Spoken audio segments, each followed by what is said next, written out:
peeps, I am having my dinner, which is a bowl of cheeseburger soup and then some keto pizza, potato salad, veggies with ranch dip, and one keto chocolate chip cookie. Alrighty, I will get back to you later. Blessings.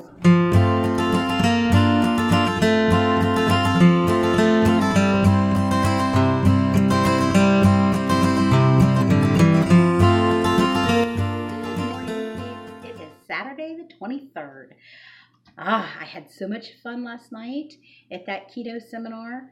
There was the lady that's running it, Terry, and she invited another lady, Megan, and then me to speak. And it was wonderful. Terry provided a whole buffet full of keto foods. So what I did was I just extended my OMAD until we got to the meetup last night. So I ate probably about 7 o'clock, and she had the fathead pizza, potato salad, cheeseburger soup, a veggie tray with ranch dip, and then 2 keto desserts. I chose chocolate chip cookie, but she also had the coconut bars with the chocolate on the top.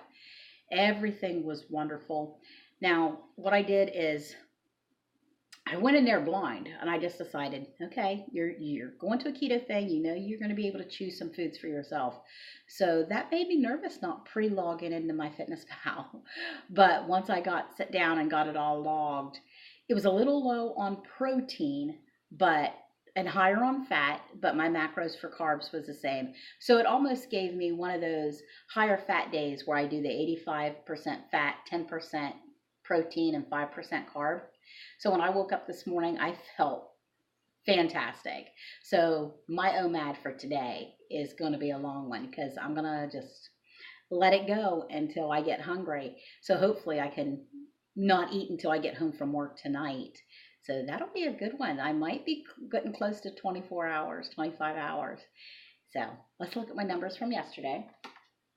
Okay, I've got 1 day left of my cycle. So my last weigh-in was 217.6. My weigh-in this morning is 214.8.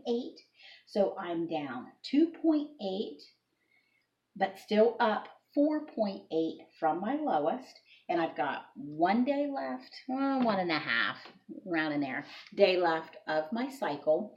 So I don't know, that will be, to get me to a new low, I would have to be 4.4 from my lowest. Sorry, not 4. I'm sitting here looking at it. I'm like, the math's wrong on there.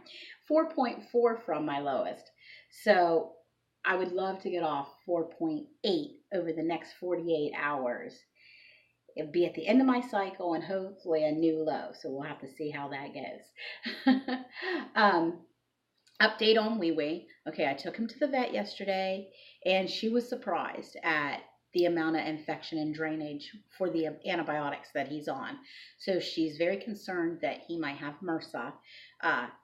So she did a culture, letting that grow over the weekend. She's going to send it to the lab first thing on Monday. So by Monday afternoon, we should see what kind of bacterial infection we're looking at. And if it's MRSA, then she'll get him on a new antibiotic, and he'll probably be admitted. But until she knows, she wants me to just follow what we're doing. And this morning, I really thought it didn't look too bad. But what she did, so I can't show him on camera because it's for people that's squeamish, they would not be able to tolerate looking at it. The whole area that is shaved, none of that skin is attached to the meat underneath of it. So that layer is just sort of loosey-goosey. And it was stitched into place, and she was hoping that it would, heal itself back down. So when the dog grabbed him and jerked him up and shook him, it ripped all of that loose. So even the outside wounds wasn't nearly as bad as to the damage that was going on the inside.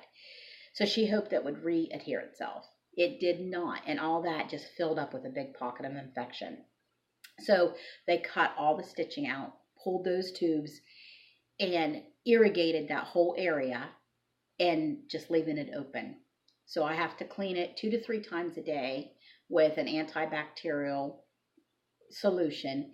And of course, he's still on the antibiotics and he's still on the pain med. This morning, the amount there's still infection there. There's still drainage, but it's not anywhere like what I expected. So I really think this last irrigation is allowing us to get on top of it. Of course, I'll know more Monday, especially once that culture comes back and we see what we're dealing with, what we're actually looking at. There's no fever. He still doesn't have a temperature. He's at 100. Doesn't have a temperature. Doesn't have a fever. He has a temperature. He's at 102, which is good. That's where a dog needs to be. So we'll just have to wait and see on Monday what's going on. But I think it's something we're going to be able to manage. I'm still very confident that he's going to get over this, that it's not, going to take him. So anyway, okay, now I'm getting into a sadness and I just need to stop it. Alrighty, guys, I will talk to you later. You have a great day and blessings.